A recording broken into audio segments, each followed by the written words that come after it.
Tas eto, architect, marami rin ang nagtatanong nito, lalo na pag apartment. Hindi ba siya maingay? Ito, aabutin lang po ng kalahati na ganun. Ganun kalaki presyo. ang matitipid nila? Wow. At Pakita pa natin yung second floor sa amin. Hoy, sige. Akit tayo second floor. Prefab din to. Gawa lang din sa prefab container. Pero tingnan nyo naman.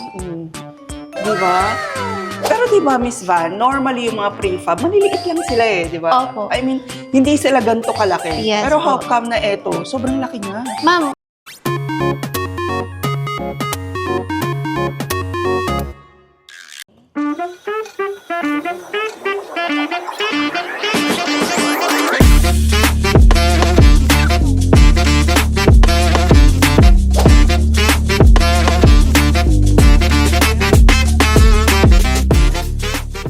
Welcome to another vlog mga ka-best finds. Sa vlog na to, I'm sure magiging excited na naman kayo sa ating topic.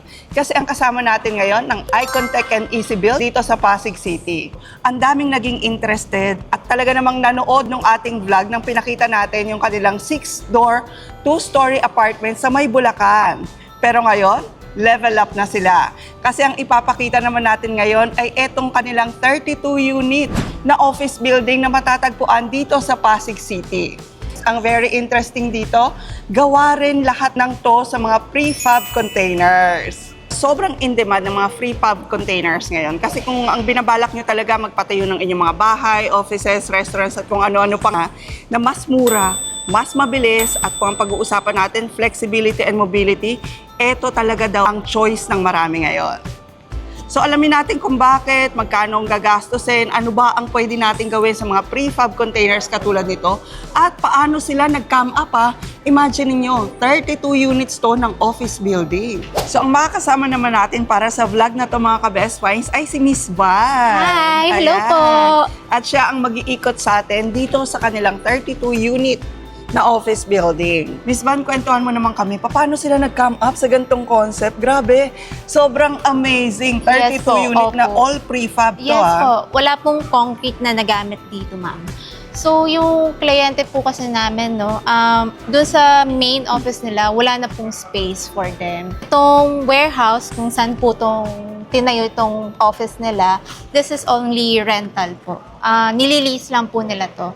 Kaya naisip nila na prefab na lang po gamitin para unang-una po, hindi masira itong Yes, rental, itong oo. nire-rent nilang warehouse. Pangalawa po, kasi urgently needed yung office, mas mabilis yung prefab po kaysa sa traditional. Mas mabilis nilang magagamit agad, mas mabilis yung ROI for them. And lastly po, ito kasing prefab po, no, pwede siyang ilipat. So kung tapos na yung lease nila dito, pwede itong i-disassemble tapos ilipat po kung saan nila gusto. Gustong mag-office Yes ulit? po. Oo nga naman, nice. Opo. Kunyari, binahana tong lugar na to. Pwede silang lumipat? Yeah, opo, pwede. Excited kaming puntahan yung loob, pwede ba? Opo, ikot po tayo. Yes.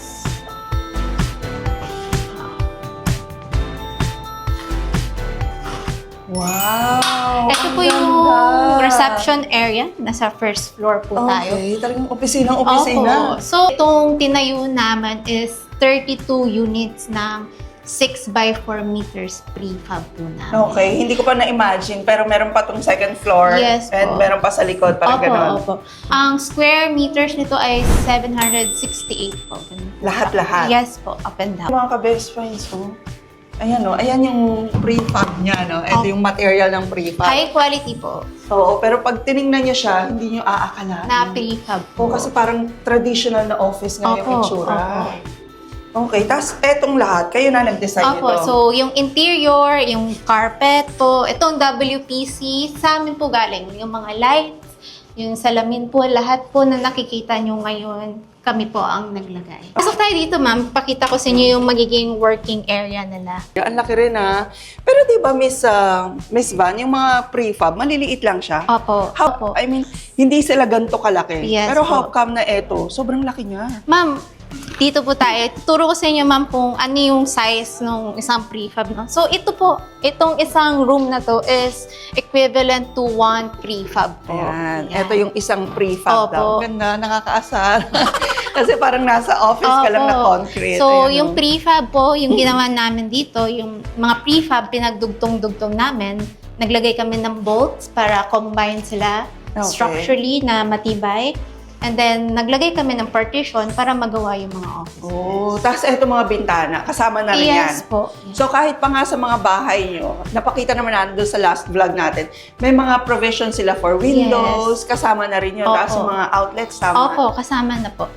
So etong ganito kalaki, ma'am, ilang prefab ang nagamit dito? Yung dito po sa first floor, 16. Then, 16 units din sa second Sa taas. floor. Yes po.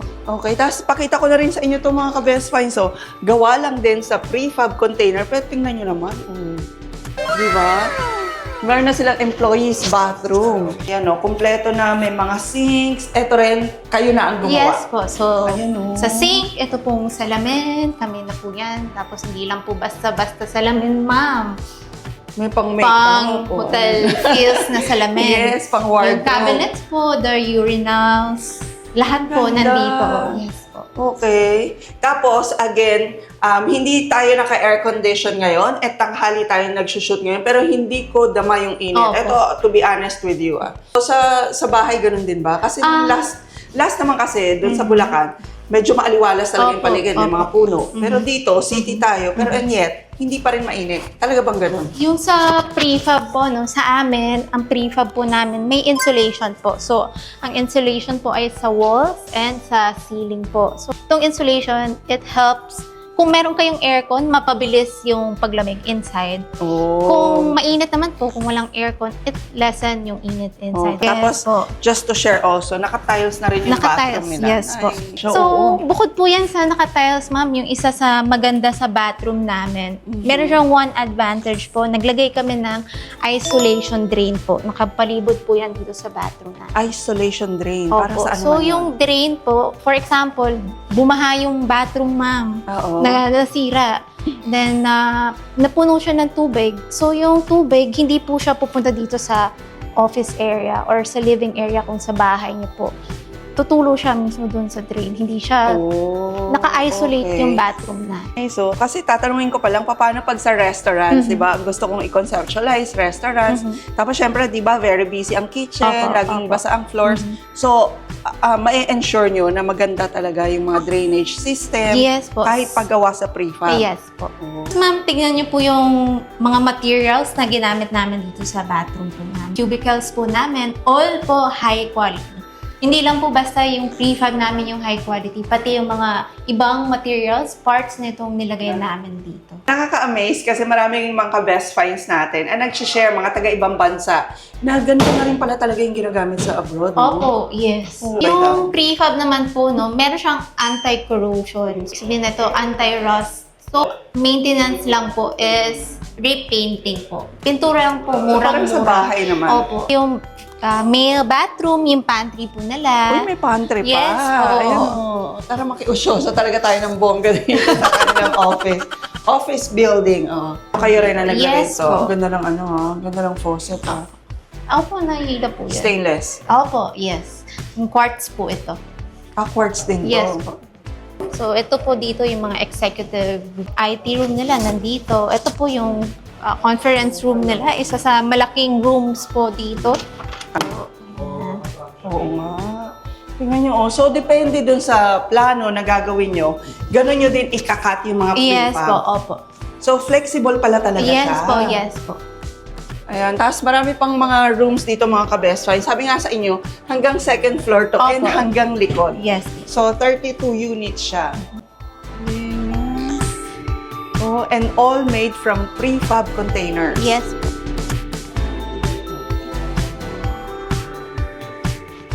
And ma'am, maniniwala ka ba na tinapos lang namin tong ganito kalaking na project in just 3 months po? 3 months lang. Yes po. Kasama na tong lahat na interiors. Pwede nang gamitin. Kulang na lang po furniture. Compare sa traditional, baka umabot pa to ng taon. Hindi po ba? Yes. At syempre mga ka-best finds, bukod dun sa ganda ng building na to, hindi natin palalagpasin yung architectural and engineering side na concept nitong building na to. Syempre, dapat safe. Grabe, busy kayo ha. Ano ba to? Opo. Ito yung blueprint. Kayo mismo nag-design nito, no, architect? Yes. So pag-usapan nga natin yung engineering and architectural side ng ganitong klaseng project. Kasi kakaiba to prefab containers na office building. So gaano ka-safe at gaano katibay yung mga ganitong structures? Lalo na ngayon kabi-kabila yung mga lindol natin. May advantage talaga yung ganitong prefab construction. Bukod sa lightweight yung gamit natin na steel structure, mas safe din po talaga siya when it comes to earthquake. Dati nabanggit ni Engineer Kim na kasama namin sa previous vlog na ang mga prefab daw, they are earthquake proof. Totoo ba yun? Yes, ma'am. Pero hindi naman natin masasabi talagang earthquake proof since force majeure siya. Pero Ano yung force majeure? ito yung yun nga ma'am, yung mga natural disasters po. Okay. Like typhoon, earthquake. Ma-assure lang po natin ay talagang safe po si prefab construction. Since nasa loob ng existing warehouse itong prefab construction natin, gumamit tayo ng I-beam steel posts. So I-beam steel post? Yes, ma'am. Instead of using a traditional concrete foundation, dun naka-lay yung ating mga prefab. Oh, mas okay ba yun kaysa sa mga concrete? Yes, ma'am. Actually, nag-adapt lang kasi tayo sa environment ng site. So, hindi kasi advisable na magbutas at mag-install ng concrete foundation. Kaya tayo nag-isip ng ibang paraan. Okay, yung Das Architect Paul, ang galing ng design nyo rito no? Yes, Tapos may thank mga you, ma'am. column pa kayong ganyan para talagang traditional na office. Opo, ma'am. Tapos kung mapapansin niyo po, yung lobby po natin, we designed it to be very welcoming po and professional when it comes to first glance po. Oo nga, correct. Talagang para kang pupunta sa office sa Makati. And then, sa planning naman po, nilapit na lang po namin yung mga workstations dun sa kanya-kanya mga supervisors para easy access lang po when it comes to supervising para sa workflow po. Easy workflow galing, at ma-boost po yung productivity. Yes. So, even the functionality pala ng bawat room, Yes, pinaplano nyo, no? Yes, Oo nga naman. Nandun yung boss, kita niya na yung mga tao. Yes po. Naglagay rin po kami ng mga clear na fire exit signs po para just in case na may emergency po tayo. Oo nga, no? Saan ang fire exit nito? Dito po, para clearly accessible po at alam po ng mga employee kung saan po sila tatakbo. Oo nga, eto, palabas na ng warehouse. Yes po. Ang galing. Okay, tapos pati mga emergency lights, kayo na rin nag-planning yan. Yes, ma'am. Meron din pala silang mga ganito, Yes, so ma'am. complete talaga ng safety, Requirement no? po. Requirement po yun. Anong tawag yan? Smoke detectors. Po. Yes, ma'am. Okay, at bawat rooms meron yan. Yes po. Ang ganda mga ka-best find. So, ganito yung kanyang switch. Ganda naman ito. Okay. Tapos ano rin, may Spectrum Icon Tech. Talaga naman, easy build. Kala ko wala siyang concrete. Hindi ba concrete tong stairs niya, sir? Hindi po siya concrete. Bali, pinabricate po namin to dito. Dinesign po namin to ng using tubular steel and angle bars po. Ang galing. Opo. Tapos, naglagay lang tayo sa gitna ng framing at naglatag lang po ng matting. Saka na po inano yung tile grout tsaka yung mismong tiles. Okay. Kala ko mali lang sila nung sinabi nilang walang concrete. Okay, wala pala talagang Opo. concrete. Yung binanggit ko kanina na I-beam po. The I-beam. Opo, yan po yun. Na Actually, hindi na naghukay. Oh, talagang Bolt. bolt Opo. lang? Anchor bolt po yan. Nasa malalim yan, ma'am. Ganito po halos. Na may chemical pa po yan talaga. Para pag umuga, talagang matibay. Talagang matibay Yes, siya. O sa bagay, naririnig ko na rin yan ngayon. Kung mapapansin nyo rin mga ka-best finds, yung mga bagong buildings na ginagawa ngayon, mga I-beam na rin steel ang ginagamit no? Ma'am. Kasi sa time and cost po, talaga makakasave po tayo. Mas mura ba talaga pag I-beam ang ginamit? I-beam steel? In the long run, ma'am, mas mura siya. Pakita pa natin yung second floor sa amin. Hoy, sige. Akit tayo second floor. Prefab din to. Oh, nice. May terrace pa talaga, ha? Yes, ma'am. Bali, Hindi ba to na-request po. Hindi ba ako mahuhulog Hindi dito? po. Unless Hindi po. tatalon eh. Ni-request po ni client kasi na magkaroon ng balcony. Okay, Opo. para nang monitor niya rin yung gawa, no? Yes po. Tingnan nyo mga ka-best find. So, eto rin yung second floor nila. Prefab lahat to. Yes. Sabi ni Miss Van kanina, 16 sa baba and 16 prefab containers din ang ginamit dito sa taas. So, eto, sigurado na pag kunyari lumindol, hindi hindi babagsak tong second floor. Hindi po.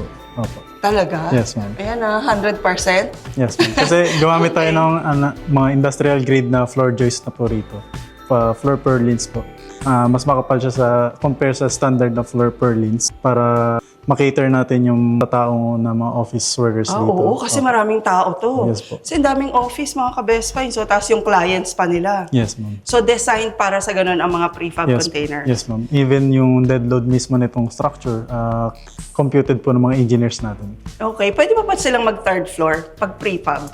Yes, ma'am. Up to 3 floors naman po yung allowed na pagpapatong ng mga prefab containers natin. Kunyari, pagpapatungin mo yung prefab, As beam to beam na po yun, ma'am. beam to beam Yes, na. ma'am. Opo. Ayan. Column to column, beam to Oh, so nakita niyo na mga ka-best finds kung gaano ka-flexible So kahit ano pa nga yung gusto niyong ipagawa, kahit malaking restaurant, Yes, pwede. ma'am. Yes. Up to third floor na bahay, Yes, po. pwede. Yes, po. Tapos eto, architect, marami rin ang nagtatanong nito, lalo na pag apartment. Hindi ba siya maingay? Kunyari yung nasa baba, hindi ba nakaka-istorbo ang ingay nito? Hindi naman po masyado, ma'am. Kasi meron naman po tayong, bago po tayo maglatag ng flooring ng fiber cement board, meron po tayo nilagay na insulation po. Fiber wool na insulation po. Oh, Para so pati sa yun. noise. Para sa noise din po. Oo nga, no? Yes po. Kasi kunyari maraming bata or ano, hindi makaka-istorbo sa baba. Hindi naman gana, ma'am. Pero may konting rinig lang po. Pero hindi naman po ganun. Minimal lang. Okay, so parang bahay lang din. May minimal noise, Yes, pero ma'am. hindi disturbing. Yes po. Kasi even concrete construction, di ba? Rinig pa rin Oo, naman po sa correct. taas. Opo. So, hindi po talaga natin siya may eliminate totally. Oh. Mm. Tapos architect, pansin ko lang kasi nakaakyat na rin ako ng mga ibang office na ang gamit nila prefab containers. Pero itong stairs nyo, parang hindi ako nailang, hindi ako natakot. Sa iba kasi natatakot ako, parang sobrang nipis, tapos feeling ko mahuhulog ako. Talagang dinesign po natin tong mga steel stairs natin, even itong mga handrails, para ma-accommodate po yun nga po yung fear ng mga clients sa ibang na maging sturdy po talaga at matibay. Oo, saka hindi siya maalog mga ka-best finds. Tapos Parang nag-install normal pa rin lang. kami ng mga rubber nosing para po sa safety na rin po ng mga akit baba na hindi madulas. This is nice, no? Yes, ma'am. Kaya pala ang dami ring nagpe-prefer ngayon ng prefab sa mga, kahit na sa mga bahay nila, no? Yes, ma'am. Fireproof din po itong structure natin. Ah, totoo ba? Fireproof Yes po. din siya? Yes, ma'am. Kasi ginamit po natin dito ay IEPS, which Okay. is meron na rin pong fireproof na feature at meron na rin pong noise cancellation po na Oh, nice. para sa thermal heat insulation na rin. Okay, kaya hindi siya masyadong mainit. Yes, ma'am.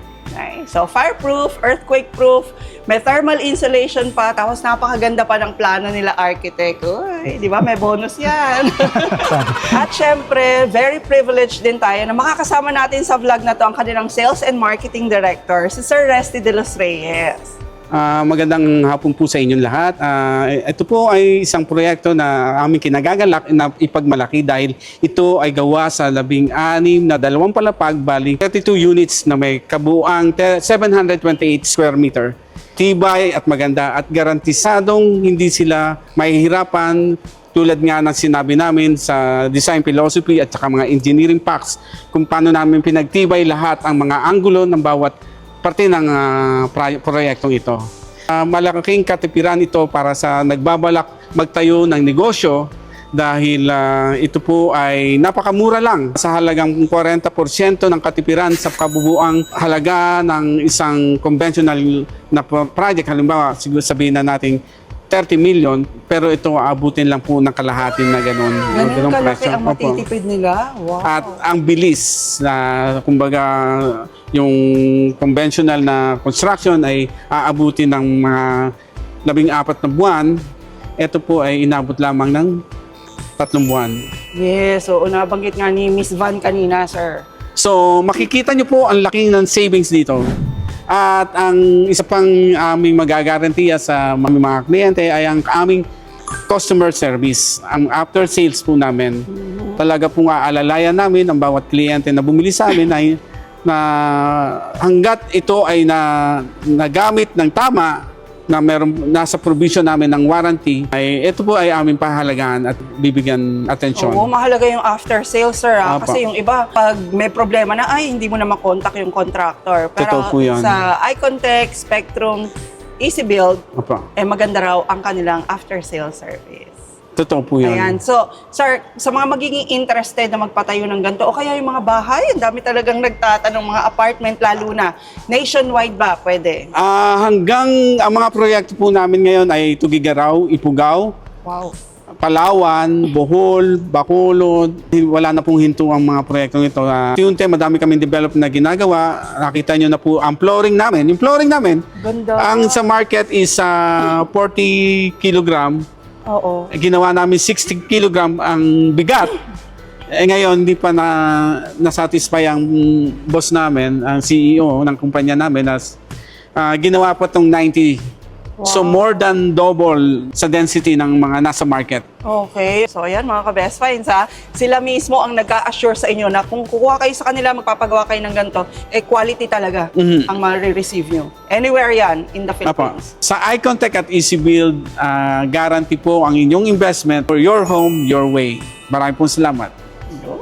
So ayan mga ka-best finds, maraming salamat sa panonood ng ating vlog ngayon. I hope marami kayo natutunan. At sa mga interesado, kontakin nyo lang ang Icontech Easy Build sa kanilang Facebook page. At isi-share din natin yung kanilang mga contact details. Kung gusto nyo magpa-quotation, may iba pa kayong katanungan tungkol sa mga prefab structures katulad nito. Kahit nga anong gusto yung ipagawa, cafes, restaurant, building, Airbnb, kahit pa mga sarili nyong bahay, ayan. I-chat nyo lang sila and they are very willing to assist you. So please don't forget to like our video today at i-comment nyo po pala ano po ang gusto nyo at iniisip nyong ipagawa sa mga prefab containers. And please don't forget to subscribe and hit the notification bell para lagi po kayo updated pag may mga best finds tayo katulad nito. And we'll see you again next week, Best Finds. God bless!